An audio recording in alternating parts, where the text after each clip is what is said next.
Hey everyone. I wanted to pop on today and check in to see how you're doing.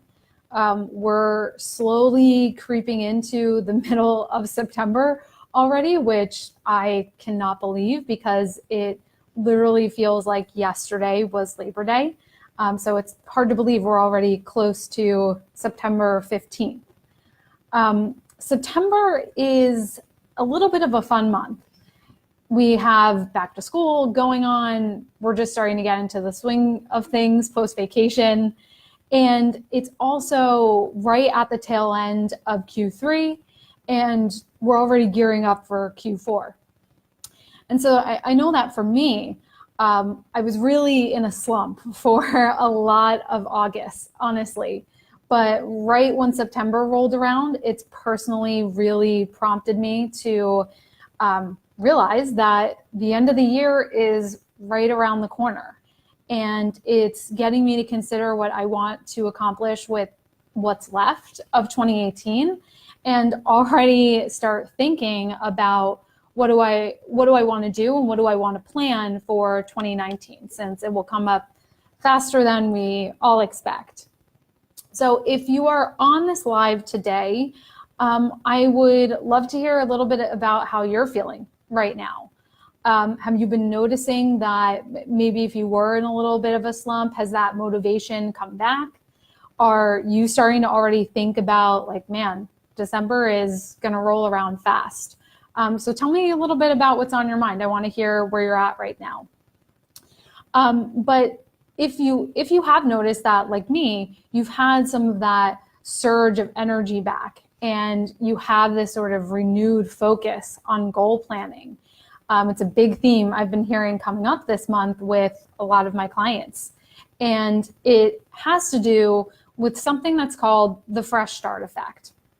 So you have probably been hearing all over Instagram and different blogs. Everyone is saying this new phrase that September is the new January, right? And this is because September invokes what's called the fresh start effect. And real simply, this is a principle that suggests it's a lot easier to pick up new habits and set new goals around natural transition points. So we use the start of a new week or the start of a new month as a marker to put our old selves, put past behavior that we want to change, to put it behind us and say that going forward, I'm going to do things differently, right?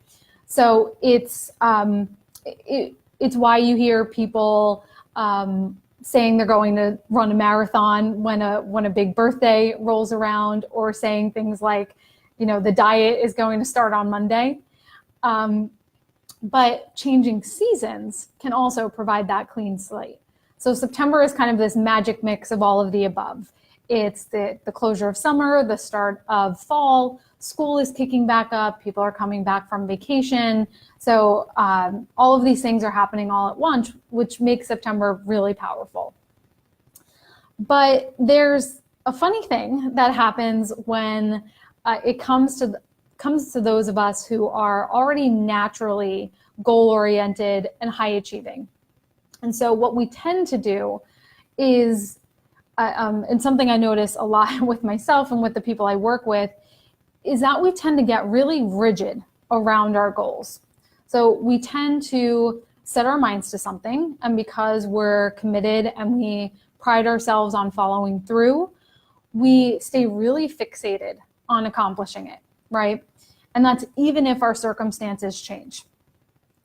And so I'd love to hear, if you're on right now, if that resonates with you at all. Do you find that for yourself, that you really get very bullishly stuck around certain goals that you've committed to yourself?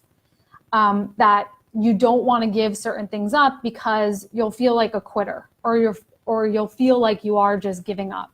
I hear this a lot with people who want to dive into a new career or find a new job or start a new business, or even just pursue a new strategy. There's almost this sunk cost that we feel like we've dedicated so much time and so much of our identity into something. And even though we've evolved and changed, we're really we're really resistant to giving it up and going in a new direction because it feels like a big loss.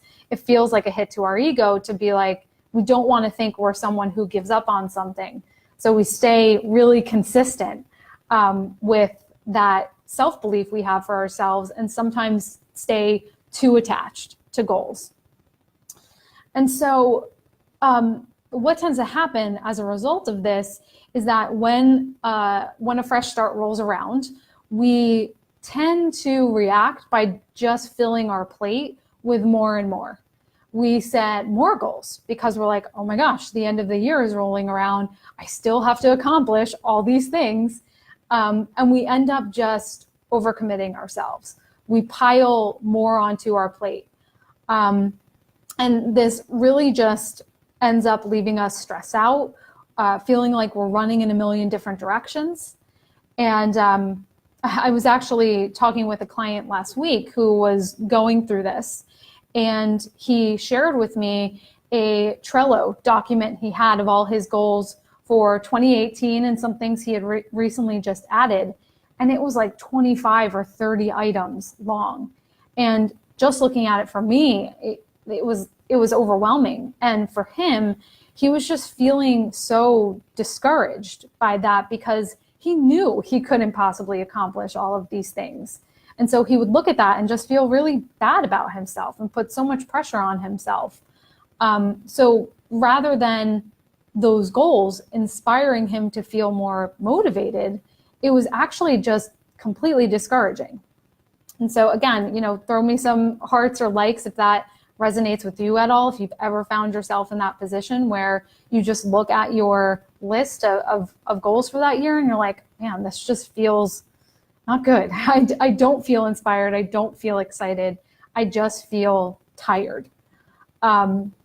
So if you have been feeling overwhelmed, constantly busy, just running in a million different directions, depleted energetically and emotionally, then this is for you. I'm talking to you right now because I have something I want you to try. So some of you might be familiar with the idea of zero-based budgeting. And if you're not, I looked up the definition quickly, and here it is. And so zero-based budgeting is a method of budgeting in which all expenses must be justified for each new period. The process of zero-based budgeting starts from a zero base, obviously, but every function within an organization needs to be analyzed for its needs and cost. And so basically, rather than building on what you already have, zero-based budgeting is based on this idea of starting from a clean slate and forcing yourself to evaluate and justify every expense, not just putting things back on your budget or your ledger because they've always been there. It's really taking a much more thoughtful approach to looking what's at your budget. And this same principle can apply directly to goal setting. So I want you to think about how you can apply this concept of zero-based goal setting, meaning that I want you to sit down with your current goals list and a fresh sheet of paper. And what you're going to do is start from zero. And the goal is for only those things that are your top 1 to 3 priorities for the remainder of the year. Those are the only things that are going to make it back on your list. So you can ask yourself things like, what's working best in my life, my career, or my business right now? What's working well and what do I want to continue doing? So that's the first question. What key actions or projects do I want to focus on in the next quarter? So again, using the fresh start effect to put what's happened so far this year behind you. If you haven't accomplished something yet, put it behind you. This is a clean slate. So what key actions and projects do you want to focus on in Q4 between now and the end of the year? And what do I still want to achieve this year that I haven't started? So this might be something that's lingering on that to-do list that you just haven't found the time to get around to. But what I want you to encourage first and foremost to do with this project is to start by looking at the goals you want to get rid of. We're all constantly evolving and changing, sometimes very quickly. Sometimes from one season to the next, you may find that the direction you thought you wanted to go is no longer that. So I want you to look at what on that list for you no longer feels aligned with where you're at in your life right now or the direction you want to go. And which of those things on your list maybe ended up there because they feel like things that you should do. Perhaps they're things you picked up along the way in some webinar or read on a blog or heard in a podcast that someone says you absolutely need to be doing live video right now, and it made it onto your list because you're like, oh man, I need to get on that or else I'm going to fall behind. Or maybe it's some job search strategy that everybody's talking about as the thing that's working right now. And so it made it onto your list that way. But if you do find you have a lot of these should do's on your list that are not actually yours, they came from somebody else, then I want you to go back to the live I did last week about the difference between push motivation and pull motivation. I'll make sure to drop the link to that below this video so you can easily get at it. But your task for today or over this weekend is to try this zero-based goal setting approach. So I want you to sit down with your priorities and only add back in the top 1 to 3 things that you feel really excited about pursuing in what's left of 2018. And so in the comments, I would love to hear from you 3 things. Love to hear first, what is one thing you're committed to stop doing?